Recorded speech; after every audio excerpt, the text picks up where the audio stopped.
Silakan duduk. Shalom, selamat pagi jemaat yang dikasihi oleh Tuhan. Bapak Ibu Saudara yang kasih Tuhan, hari ini kita kembali menyambung pembahasan kita dari 1 Samuel, yaitu 1 Samuel pasal 16 ayat 14 hingga 23. Di dalam perikop ini kita akan belajar bagaimana Tuhan memakai Daud untuk menjadi saluran berkat bagi Raja Saul yang sedang mengalami depresi. Bapak Ibu Saudara, di dalam hidup ini kita semua pasti atau akan mengalami depresi atau mungkin stres, pergumulan dalam kehidupan kita. Pertanyaannya adalah, di manakah kita menemukan kelegaan waktu kita menghadapi stres dalam hidup ini? Ada orang ketika menghadapi stres dalam kehidupannya, depresi dalam kehidupannya, maka mereka mencari kelegaan, pertolongan di tempat yang salah. Ada yang mungkin mencari kelegaan dalam obat-obatan, drug, atau alkohol, atau seks, atau mungkin shopping, atau mungkin nonton TV terus-menerus, dan segala hal yang lain untuk mendapatkan kelegaan. Bapak Ibu Saudara, kita hidup dalam dunia yang sudah jatuh dalam dosa. Kita hidup di dalam dunia di mana ada begitu banyak persoalan, ada begitu banyak tekanan, ada begitu banyak stres yang kita hadapi. Bagaimana kita menghadapi stres dalam kehidupan kita? Firman Tuhan hari ini mengajar kita untuk menemukan kelegaan di dalam Tuhan. Bukan di dalam alkohol, bukan di dalam pil, bukan di dalam hal yang lain. Tapi bagaimana kita menemukan pertolongan di dalam Tuhan. Kelegaan di dalam Tuhan. Firman Tuhan ingin mengatakan kepada kita, di saat kita mengalami stres, di saat kita mengalami tekanan dalam hidup kita, Tuhan ada di situ. Ia hadir, Ia bersama kita, dan Ia ingin memberikan kelegaan kepada kita. Nah, Bapak Ibu Saudara, dari perikop yang kita baca hari ini, hal yang pertama yang mau dikatakan kepada kita adalah tentang menghadapi stres. Ayat 14 hingga ayat ke-17. Bagaimana menghadapi stres dalam kehidupan kita? Yang pertama, Saudara, ketahuilah bahwa Tuhan berdaulat atas situasi kita. Tuhan kita berdaulat atas situasi apapun yang kita hadapi dalam hidup ini. Ayat 14 mengatakan, tetapi roh Tuhan telah mundur daripada Saul dan sekarang ia diganggu oleh roh jahat yang daripada Tuhan. Saudara, kalau kita baca ayat 13 dikatakan apa? Roh Tuhan menyertai Daud. Itu ayat 13. Tetapi ketika memasuki ayat ke-14 dikatakan, tetapi roh Tuhan telah mundur dari Saul dan sekarang ia diganggu oleh roh jahat yang daripada Tuhan. Bapak Ibu Saudara, di sini kita melihat satu hal, yaitu tentang kedaulatan Tuhan.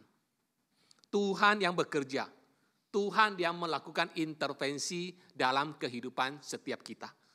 Di sini kita menyaksikan kedaulatan Tuhan atas stres yang dialami oleh Saul, Saudara. Istilah jahat di sini itu di dalam terjemahan Inggris yang lain bisa berarti bad or harmful, atau troubling, atau tormented. Yaitu roh yang menyebabkan stres yang diizinkan Tuhan untuk mendatangi Saul sehingga dia mengalami depresi dan tidak bisa menjalankan fungsi dalam hidupnya dengan baik. Bapak Ibu yang dikasihi oleh Tuhan, dikatakan roh ini datang dari Tuhan. Saudara, ini ayat ini menjadi sebuah perdebatan, termasuk salah satu ayat yang sulit dalam Alkitab. Kok dikatakan roh jahat datang dari Tuhan? Kok bisa roh jahat datang dari Tuhan? Ini sesuatu yang mungkin menimbulkan perdebatan dan juga mungkin menimbulkan kebingungan di antara kita.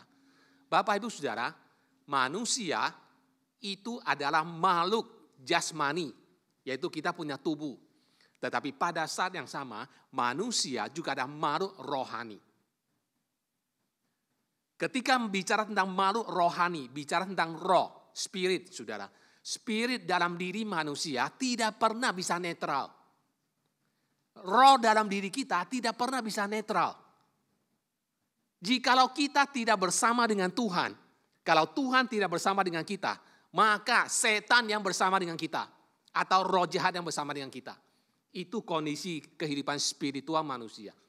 Roh kita tidak bisa netral. Sejak manusia jatuh ke dalam dosa, roh di dalam diri manusia itu tidak pernah bisa netral. Kalau kita tidak bersama dengan Tuhan, berarti kita bersama setan. Dan di sini dikatakan roh jahat yang diizinkan Tuhan ada pada Saul. Mengapa?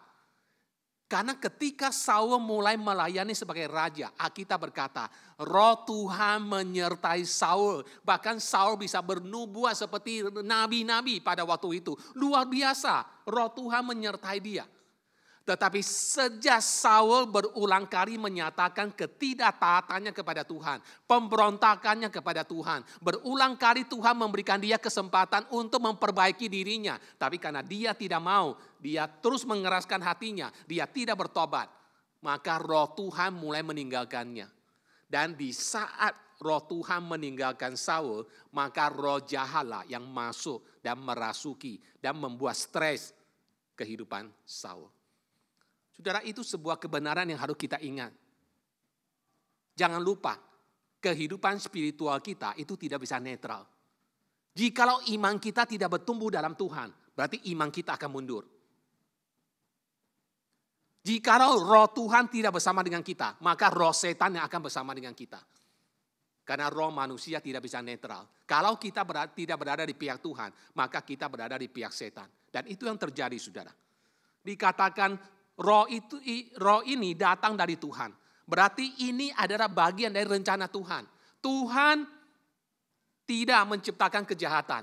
Tuhan tidak menciptakan roh jahat. Tapi Tuhan mengizinkan roh jahat merasuki Saul. Kenapa? Karena Saul menolak Tuhan. Karena Saul tidak taat kepada Tuhan, memberontak kepada Tuhan. Maka Tuhan give up terhadap Saul.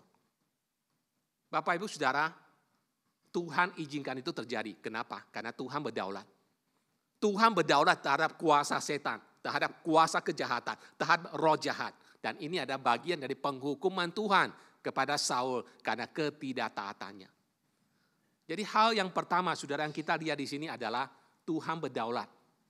Yesaya di 45 ayat 7 mengatakan, Akulah Tuhan dan tidak ada yang lain, yang menjadikan terang dan menciptakan gelap, yang menjadikan nasib mujur dan menciptakan nasib malang. Akulah Tuhan yang membuat semuanya ini. Allah kita adalah Allah yang maha kuasa. Allah kita adalah the sovereign. Allah yang maha kuasa, berdaulat atas segala sesuatu, termasuk setiap peristiwa yang terjadi dalam kehidupan kita. Jadi apapun yang Tuhan izinkan terjadi dalam kehidupan kita, Tuhan berdaulat. Tuhan berdaulat atas situasi apapun yang terjadi dalam kehidupan kita. Kalau Tuhan mengizinkan sesuatu terjadi dalam kehidupan kita, Tuhan punya maksudnya. Mengapa? Karena Dia berkuasa, karena Dia berdaulat. Itu yang pertama, saudara. Yang kedua, carilah solusi yang baik dan sehat. Apa yang harus kita lakukan waktu kita menghadapi stres? Kedua, yaitu carilah solusi yang baik dan sehat. Ketika kita mengalami stres, hal yang pertama yang harus kita ingat adalah Tuhan kita berdaulat atas setiap situasi, termasuk situasi yang kita hadapi. Kedua, di saat kita menghadapi stres dalam kehidupan kita, carilah solusi yang baik dan sehat. Saudara perhatikan ayat 15 dan 17. Lalu berkatalah hamba-hamba Saul kepadanya, ketahuilah roh jahat yang daripada Allah mengganggu engkau. Baiklah tuanku menitahkan hamba-hambamu yang di depanmu ini, mencari seorang yang pandai main kecapi. Apabila roh jahat yang daripada Allah itu hingga padamu, haruslah ia main kecapi, maka engkau merasa nyaman. Berkatalah Saul kepada hamba-hambanya itu, carilah bagiku seorang yang dapat main kecapi dengan baik, dan bawalah dia kepadaku. Saudara, salah satu pegawai dari Saul, ketika melihat Saul yang setiap saat depresi, ketika roh jahat itu menyerang dia, maka dia memberikan sebuah usul yang baik. Dia memberikan usul supaya dicarikan seorang pemain kecapi, pemain musik yang akan menenangkan hati Saul ketika roh jahat itu menyerang dia, ketika dia depresi. Saudara, ini adalah sebuah solusi yang baik. Ini adalah sebuah saran yang baik. Ketika kita mengalami stres, kita bisa menemukan kelegaan dari Tuhan di dalam karunia-karunia yang Tuhan sediakan bagi kita. Dan salah satu karunia yang Tuhan sediakan untuk kita ketika kita mengalami stres atau depresi adalah musik. Musik, lagu itu bisa menjadi terapi bagi kita yang sedang mengalami stres. Martin Luther mengatakan satu kalimat, next to the word of God, music deserve the highest praise. Selain Alkitab, musik itu harus mendapatkan pujian yang tertinggi. Mengapa, saudara? Karena ada kuasa penyembuhan dalam musik. Ada kuasa penyembuhan dalam musik. Itulah sebabnya di dalam Alkitab Tuhan memberi kita satu kitab. Dan isi kitab itu semua isinya adalah lagu-lagu. Dan kitab itu adalah kitab yang paling panjang di dalam Alkitab. Tahu kitab apa? Apa? Mazmur. Berapa pasal? Berapa? 100 berapa? 150. 150. Itu kitab yang paling panjang dan pasal yang paling banyak 150. Isinya apa? Isinya puji-pujian, isinya lagu. Kenapa? Ada maksudnya. Karena ada kuasa penyembuhan di dalam lagu-lagu, saudara. Itulah sebenarnya kalau kita lagi stres, nyanyi. Oke? Kalau lagi stres, main musik, saudara. Tapi kalau Anda nggak bisa nyanyi seperti saya, Anda nggak bisa main musik seperti saya, bisa setel lagu. Di mobil kayak, di rumah kayak, di mana kayak bisa setel lagu. Dan itu akan mengangkat jiwa kita untuk memuji Tuhan di saat kita sedang stres. Di saat kita sedang mengalami depresi. Ada kuasa penyembuhan di dalam musik, saudara. Kedua, apa solusi lain yang baik dan sehat bagi kita ketika kita sedang menghadapi stres? Saudara, Amsal 27 ayat 9 mengatakan, minyak dan wangi-wangian menyukakan hati. Begitu juga manisnya nasihat seorang teman yang keluar dari hati. Artinya apa? Waktu kita sedang menghadapi stres, depresi, jangan mengisolasi diri. Jangan menutup diri kita. Jangan bersembunyi. Jangan menyendiri. Tapi pakai waktu yang ada untuk berkumpul dengan orang lain, dengan teman. Jangan absen dari gereja, tapi datang ke gereja, berfellowship dengan saudara seiman. Kita bisa sharingkan pergumulan kita dan ada orang lain yang akan mendoakan kita, mengingat kita dalam doanya. Berkumpullah bersama orang lain akan memberikan kita dorongan semangat, akan memberikan kita kekuatan untuk kita terus melangkah di tengah-tengah pergumulan yang kita hadapi. Itu pentingnya fellowship. Karena itu salah satu cara Tuhan menolong kita ketika kita mengalami depresi. Ketika kita mengalami stres, yaitu berfellowship lah. Dengarkan nasihat orang lain yang akan mengencourage kita di dalam pergumulan kita. Apa solusi yang lain yang sehat, yang baik, yang bisa kita temukan waktu kita sedang stres? Saudara, Pengkhotbah 11 ayat 7 mengatakan, terang itu menyenangkan dan melihat matahari itu baik bagi mata. Saya baca sekali lagi. Terang itu menyenangkan dan melihat matahari itu baik bagi mata. Banyak orang ketika sedang stres, depresi, apa yang dia lakukan? Mengurung diri di rumah. Mengurung diri di kamar. Tutup tirainya rapat-rapat sampai matahari nggak bisa masuk. Tidak peduli siang atau malam, dia hidup dalam kegelapan. Menyesali diri. Berpikir tentang segala pergumulannya. Tetapi apa yang dikatakan di sini? Melihat matahari itu baik bagi mata. Artinya apa? Buka tirai itu. Buka jendela. Keluar dari kamarmu. Keluar dari rumahmu. Jalan-jalan di park. Jalan-jalan di pantai. Nikmati matahari. Karena itu bisa menyegarkan jiwa kita. Karena itu bisa menyegarkan spirit kita. Dan jangan lupa. Di atas semua hal itu. Hal yang paling penting adalah apa yang dikatakan firman Tuhan dalam Filipi 4 ayat 6 dan 7. Janganlah hendaknya kamu khawatir tentang apapun juga. Tapi nyatakanlah segala keinginanmu kepada Allah dengan doa, permohonan, dan ucapan syukur. Dan sebagai hasilnya dikatakan, Dan damai sejahtera Allah yang melampaui segala akal akan memelihara hati dan pikiranmu dalam Kristus Yesus. Solusi yang paling baik ketika kita sedang menghadapi depresi, stres dalam kehidupan kita adalah nyatakan itu kepada Tuhan. Curhat sama Tuhan. Tadi Brother Ronald telah memberikan sebuah pengantar sebelum khotbah yang sangat bagus. Pertama tentang fellowship, tentang small group. Di dalam small group bisa sharing, pergumulan, dan kita doakan bersama-sama. Beritanya nggak kemana-mana, hanya di grup itu saja. Doakan sama-sama. Kedua, baca firman Tuhan. Berdoa, bergumul bersama dengan Tuhan. Segala pergumulan yang berat diserahkan kepada Tuhan. Nyatakanlah segala kekhawatiranmu kepada Tuhan. Nyatakanlah segala isi hati kita kepada Tuhan. Dan sebagai hasilnya dikatakan apa? Damai sejahtera Allah, kedamaian itu. Kedamaian Tuhan yang melampaui akal dan pikiran kita akan memelihara hati dan pikiran kita di dalam Yesus Kristus. Hasil dari doa yang dipanjatkan, hasil dari bersekutu dengan Tuhan adalah apa? Pikiran yang lebih jernih, yang lebih tenang. Dan juga hati yang lebih damai.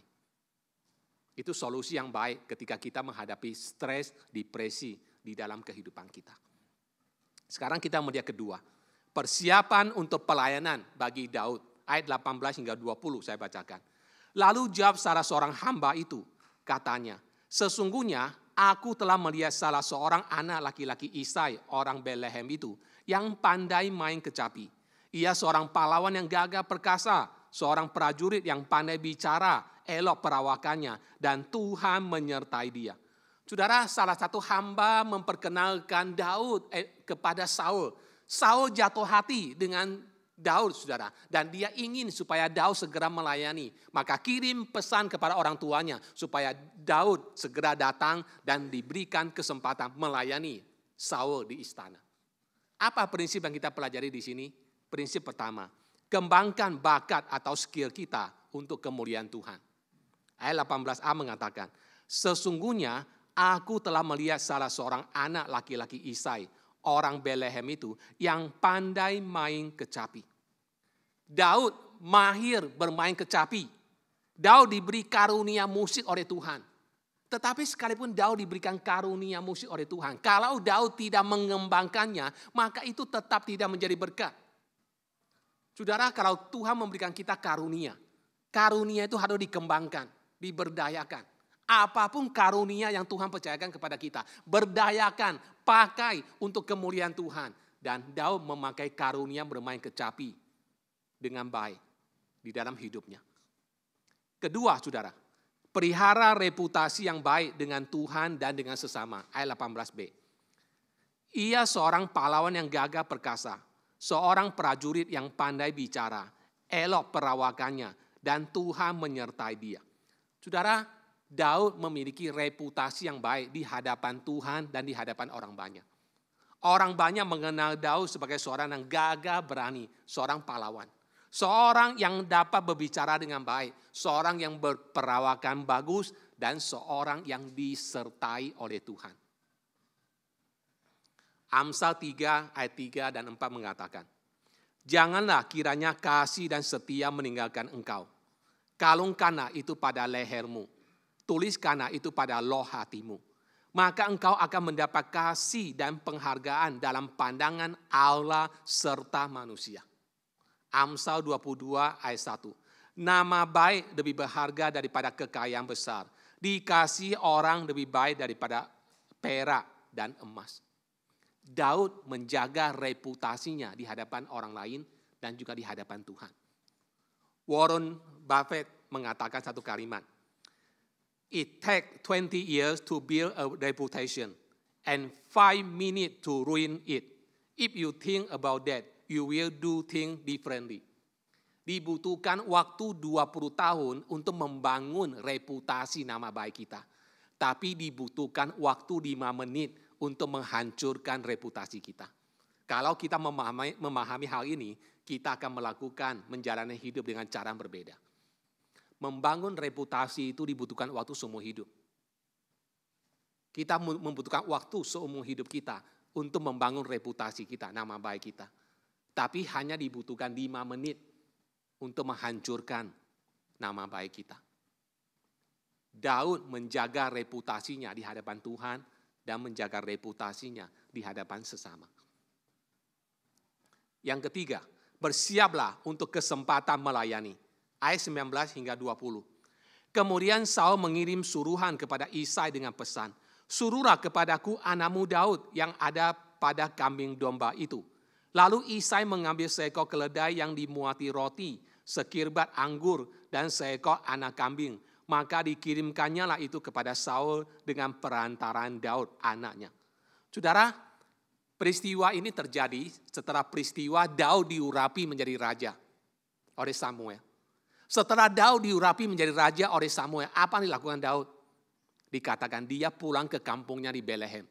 Waktu dia pulang ke kampung, apa yang dia lakukan? Dia kembali kepada pekerjaannya sehari-hari, menjadi gembala kambing domba. Daud bukannya langsung show off kemana-mana. Aku sudah diurapi Samuel menjadi raja Israel.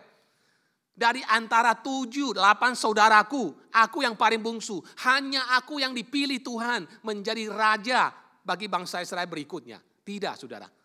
Dan dia tidak ongkang-ongkang kaki, tunggu waktunya dia menjadi raja yang berikutnya. Tidak, saudara. Waktu dia diurapi menjadi raja, apa yang dia lakukan? Dia kembali ke kampungnya Bethlehem. Dia kembali melakukan pekerjaan seperti biasanya. Gembala kambing domba. Sambil menunggu apa? Sambil menunggu waktu Tuhan memberikan promosi bagi dia. Sambil menunggu Tuhan mempromosikan dia. Ini sebuah prinsip untuk kita, saudara. Alkitab berkata, siap atau baik, siap atau tidak siap, baik atau tidak baik waktunya, layanilah Tuhan. Itu kata kata Paulus, saudara. Kita harus melayani Tuhan di dalam kondisi apapun. Jangan underestimate apapun pelayanan yang dipercayakan kepada kita. Jangan pernah merasa pelayanan yang Tuhan percayakan kepada kita kecil, enggak ada artinya. Tidak. Tuhan ingin kita tetap melakukan pekerjaan kita dengan baik. Dan pada waktunya Tuhan akan mempromosikan kita untuk pekerjaan yang lebih besar. Kemarin saya ikut pastor retreat. Ya, kita bisa sharing banyak hal. Pastor-pastor yang senior mengatakan sekarang pendeta muda susah diatur. Semua ingin jadi pendeta besar. Belum apa-apa dia sudah mulai masuk ke sosial media, udah mulai mempromosikan dirinya. Pelayanan di gereja pilih-pilih, mau pelayanan yang dia suka, yang dia tidak suka, yang susah dia nggak mau. Dan sebagainya. Bukan demikian cara Tuhan memakai kita. Tuhan ingin kita setia dengan apa yang dipercayakan kepada kita. Apapun pelayanan itu. Misalnya pelayanan kita disuruh untuk misalnya catat minggu ini siapa yang hadir, minggu siapa yang nggak hadir. Mungkin orang nggak tahu apa yang kita lakukan. Tapi itu pelayanan di hadapan Tuhan. Lakukan dengan setia. Apapun itu ada banyak bentuk pelayanan. Tuhan ingin kita melakukannya dengan setia. Dan pada waktunya Tuhan akan mempromosikan kita. Setiap pelayanan yang kita lakukan ini adalah persiapan untuk pelayanan yang lebih besar yang akan Tuhan percayakan. Yang kita masuk poin terakhir, yaitu menjadi saluran berkat. Inti dari mempersiapkan diri untuk kesempatan melayani adalah supaya Tuhan bisa memakai kita menjadi berkat bagi banyak orang. Apa yang kita pelajari dari Daud? Pertama, layanilah dengan baik dimanapun Tuhan menempatkan kita. Ayat 21-22. Demikianlah Daud sampai kepada Saul dan menjadi pelayannya. Saul sangat mengasihinya dan ia menjadi pembawa senjatanya. Sebab itu Saul menyuruh orang kepada Isai mengatakan, biarkanlah Daud tetap menjadi pelayanku, sebab aku suka kepadanya. Ini adalah pertemuan pertama antara Saul dengan Daud. Waktu Saul bertemu dengan Daud, dia langsung jatuh cinta. Dia langsung menjadikan orang kepercayaannya. Seorang yang paranoid. Saul itu seorang yang paranoid. Tapi dia berani mempercayai Daud dengan jabatan yang tinggi. Yaitu apa? Pembawa senjatanya. Itu sebuah jabatan yang sangat terhormat, saudara. Dia begitu mempercayai Daud, saudara. Dan Daud melakukan pelayanan dengan baik. Inilah karakter yang kita lihat dari Daud. Ketika dia dipercaya oleh ayahnya, oleh saudaranya, kamu gembalakan kambing domba. Dia lakukan itu dengan setia. Bahkan dia rela mengorbankan nyawanya untuk menyelamatkan kambing domba. Dikatakan kalau ada binatang yang menyerang, dia akan melawan binatang itu, melawan singa itu untuk menyelamatkan domba. Dera berkorban demi melakukan pekerjaannya dengan baik. Ketika dibawa ke istana, hanya main kecapi saja, bukan jadi tentara. Dia juga lakukan itu dengan setia. Ketika dipercaya untuk menjadi pemegang senjata dari Saul, dia juga lakukan dengan setia. Dimanapun Tuhan memberikan kesempatan kepada Daud, dia lakukan pekerjaan itu dengan setia. Ini prinsip untuk kita semua. Apapun yang Tuhan percayakan kepada kita, lakukan, kerjakan itu dengan setia. Saudara, kemarin saya ikut pastor retreat di Adelaide. Di sana ada 4 gereja Indonesia. 1 Katolik, 3 gereja yang lain. Tapi 3-tiganya gereja karismatik. Jemaatnya ada yang 30, ada yang 50, ada yang 60, saudara. Dan mereka cerita tentang pergumulan mereka. Dan itu menjadi pergumulan semua gereja. Hamba-hamba Tuhan ketika kumpul semua sharing tentang pergumulan masing-masing, pergumulan gereja. Semua gereja ternyata punya pergumulan yang sama. Mereka mengatakan terkadang jemaahnya bisa 70. Tetapi tahun depan tinggal 20. Apa yang terjadi? Karena banyak mahasiswa. Ketika mereka sudah selesai kuliah, mesti pulang ke Indo atau ke daerah lain. Atau ada yang karena working visanya udah selesai, mesti pulang. Dan katanya banyak orang menjadikan Adelaide sebagai transit untuk bisa dapat PR atau apa, pergi kerja ke situ. Ketika sudah dapat, balik lagi ke Sydney, balik lagi ke Melbourne, balik lagi. Ada pergumulan, rasanya udah dekat, udah menyatu, tiba-tiba udah kehilangan. Setiap gereja punya pergumulannya. Tetapi prinsip di sini adalah apapun yang Tuhan percayakan, besar atau sedikit, kerjakan dengan setia. Kerjakan dengan setia. Mereka udah latih orang melayani, udah ajarin main musik, bahkan dilesin untuk bisa main musik. Itu pergumulan gereja di sana. Kita bersyukur kepada Tuhan, Bapak Ibu Saudara, kita punya banyak pemusik, penyanyi. Kalau lagi kesaksian banyak gereja, enggak punya pemusik. Dan caranya adalah ada anak muda, ada mahasiswa dilatih, dibayarin, belajar piano, belajar gitar, belajar keyboard. Udah pintar-pintar, udah nyanyi. Ternyata dia harus pindah. Hilang lagi. Invest lagi orang lain, ajarin lagi. Pindah lagi. Tapi mau gimana? Tetap dilakukan. Mengatakan gak apa-apa. Biar kami menabur, yang lain yang menuai, gereja lain yang menuai gak apa-apa. Kami lakukan bagian. Saudara, dari Daud kita belajar dimanapun dia ditempatkan, dia melakukan pelayanan itu dengan setia. Dan apa yang terjadi? Yang terakhir, jadilah saluran berkat bagi orang lain. Ayat 23. Dan setiap kali apabila roh yang daripada Allah itu hingga pada Saul, maka Daud mengambil kecapi dan memainkannya. Saul merasa lega dan nyaman, dan roh yang jahat itu undur daripadanya. Tuhan memakai Daud menjadi berkat bagi Saul. Dan Tuhan juga ingin memakai kita menjadi berkat bagi orang lain. Kita bisa menjadi berkat bagi orang lain melalui perkataan kita. Misalnya Amsal 16 ayat 24. Perkataan yang menyenangkan ada seperti sarang madu, manis bagi hati dan obat bagi tulang-tulang. Kita berdoa supaya Tuhan menolong kita. Supaya ketika kita berkata-kata, kata-kata kita itu membangun orang menjadi berkat. Jangan sampai kata-kata yang kita keluarkan itu justru melukai, menyakiti hati orang lain. Yang seumur hidup dia nggak akan lupa. Jangan. Mari kita berdoa supaya kita berhati-hati dengan kata-kata kita dan kata-kata yang keluar dari mulut kita menjadi berkat. Kalau tidak tahu mau ngomong apa, lebih baik diam, nggak usah ngomong. Tapi kalau Tuhan memakai kita untuk menjadi berkat melalui kata-kata kita, biarlah kata-kata kita itu menjadi berkat buat orang lain. Begitu juga 2 Korintus 1 ayat 3 hingga 4 berkata, terpujilah Allah Bapa Tuhan kita Yesus Kristus, Bapa yang penuh belas kasihan dan Allah sumber segala penghiburan yang menghibur kami dalam segala penderitaan kami sehingga kami sanggup menghibur mereka yang berada dalam bermacam-macam penderitaan dengan penghiburan yang kami terima sendiri dari Allah. Di dalam Tuhan tidak ada yang sia-sia. Apapun yang kita alami dalam hidup kita, baik itu keberhasilan kita ataupun kegagalan kita, semua itu bisa menjadi peristiwa berkat yang Tuhan pakai untuk menjadi berkat bagi orang lain. Kegagalan kita itu bisa dipakai menjadi berkat bagi orang lain. keberhasilan kita juga bisa dipakai menjadi berkat bagi orang lain. Tidak ada yang sia-sia karena kita percaya Tuhan berdaulat dalam setiap situasi dalam kehidupan kita. Ketika Tuhan mengizinkan sebuah peristiwa terjadi dalam kehidupan kita, ada maksudnya, ada tujuannya, sekalipun kita tidak mengerti. Tapi ingatlah bahwa seringkali melalui segala yang kita alami, Tuhan ingin pakai untuk menjadi berkat untuk orang lain. Misalnya tadi kesaksian dari Brother Ronald. Pergumulan yang berat yang dia hadapi, itu ketika disampaikan kepada kita, itu bisa menjadi berkat bagi kita. Barangkali ada di antara kita saat ini juga sedang menghadapi pergumulan yang berat. Itu bisa menjadi kesaksian yang menguatkan.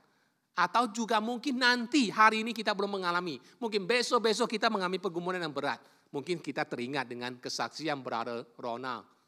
Bahwa Tuhan bisa memakai situasi apapun. Di tengah situasi apapun, dia tetap hadir, dia tetap berkarya, dia menolong kita. Blessing in disguise. Segala pergumulan yang kita hadapi itu tidak pernah bersifat kebetulan. Karena kita tahu Tuhan sedang berkarya dalam kehidupan setiap kita. Ada blessing in disguise. Dan Bapak Ibu Saudara yang kasih Tuhan, Tuhan Yesus adalah saluran berkat terbesar dari Allah untuk kita. Tuhan Yesus datang dan mati di atas kayu salib untuk mendamaikan hubungan kita dengan Allah. Ia satu-satunya jalan keselamatan, ia adalah juru selamat kita, dan segala berkat Allah mengalir dalam kehidupan kita melalui Yesus Kristus. Apa yang kita pelajari pada hari ini? Hari ini firman Tuhan mengajak kita bahwa ketika kita mengalami stres, depresi, tekanan dalam hidup kita, mari kita menemukan kelegaan di dalam Tuhan. Allah berdaulat atas setiap detil kehidupan kita. Tidak ada peristiwa yang terjadi dalam hidup kita yang bersifat kebetulan. Tuhan berdaulat di atasnya. Mari kita menemukan solusi yang sehat dan baik di dalam Tuhan.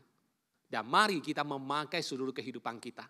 Segala sesuatu yang Tuhan izinkan terjadi dalam kehidupan kita, itu mempersiapkan kita supaya pada waktunya kita bisa dipakai Tuhan menjadi berkat bagi orang lain. Mari kita mempersiapkan hati kita, diri kita untuk mau dipakai Tuhan. Hidup ini terlalu singkat untuk dihabiskan untuk hidup untuk diri kita sendiri. Tapi mari kita memakai hidup yang singkat ini sesuai dengan apa yang Tuhan rancangkan. Yaitu kita hidup menjadi berkat bagi orang lain. Kita hidup menjadi berkat bagi gereja. Tuhan memberkati kita. Mari